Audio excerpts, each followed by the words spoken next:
Hello বন্ধুরা, good morning. আশা করি ভালো আছো, সুস্থ আছো। এখন বাজে বেলা 11টা। তো 11টার সময় দেখো আমাদের এখানে কি পরিমাণে বৃষ্টি হচ্ছে, আর এত বৃষ্টি হচ্ছে আমার দোকানের সামনে দিয়ে অনেক জল জমে গেছে। তারপর 2টোর দিকে আমি দোকানটা বন্ধ করে বাড়ি চলে যাবো বলে রেডি সেডি হয়েছি।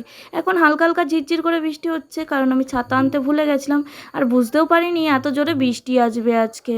বিকালে দোকানে আসতে পারবো কি না ঠিক নেই, তাই আমি দোকানটা ঠিকঠাক করে তালা দিয়ে যাচ্ছি। আর পুরো এখানে 2 বিঘাতের মতো জল হয়ে গেছে, মানে এত জল জমে এরকম আমি জানতামই না। 2 বছর এখানে বিয়ে হয়ে এসেছি, কিন্তু কখনো এত জল জমতে দেখিনি, দোকানের সামনে তো কখনোই দেখিনি। তো এই প্রথমবার এত জল জমলো। তো যাই হোক, জল তো জমবেই, এত বৃষ্টি হলে আর জলটা যাইবে কোথায় বলো। তো তার জন্য আমি আর অত কিছু না ভেবে হাঁটা লাগালাম এখন বাড়ির উদ্দেশ্যে। আর আমি তোমাদেরকে একবার দেখাই, পুরো বামনগাছি চত্বরে প্রায় অনেকটাই জল। তোমরা আমার স্টেশনে যাওয়ার ভিডিওটা দেখলে বা বুঝবে যে স্টেশনের দিকটায়ও কতটা জল। তো যাই হোক, এটা হচ্ছে আমাদের বাড়ি যাওয়ার পথ। তো যাওয়ার পথে দেখো কত জল ঠেলে যেতে হচ্ছে, একদমই ভালো লাগছে না। এমনকি মন্দিরের সামনে অবধি অনেকটা জল হয়ে গেছে, আর মন্দিরের সামনে মন্দিরের ভেতরে জল ঢুকে যাওয়ার মতো অবস্থা। এরকম অনেকের বাড়িতে জল ঢুকে গেছে বা অনেকের দোকানে জল ঢুকে গেছে, যেহেতু আমাদের দোকানটা একটু উঁচু করে বানানো ছিল, তার জন্য এখনও পর্যন্ত জল ঢুকিনি।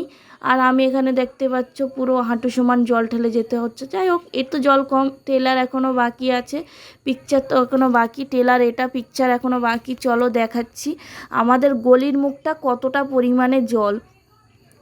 তো ফাইনালি চলে এসেছি আমাদের গলির মুখে। আর গলির মুখে এত জল জমেছে দেখো, প্রায় আমার হাঁটুর উপরে জল উঠে আসছে, যতটা আগাচ্ছি ততটা জল বাড়ছে।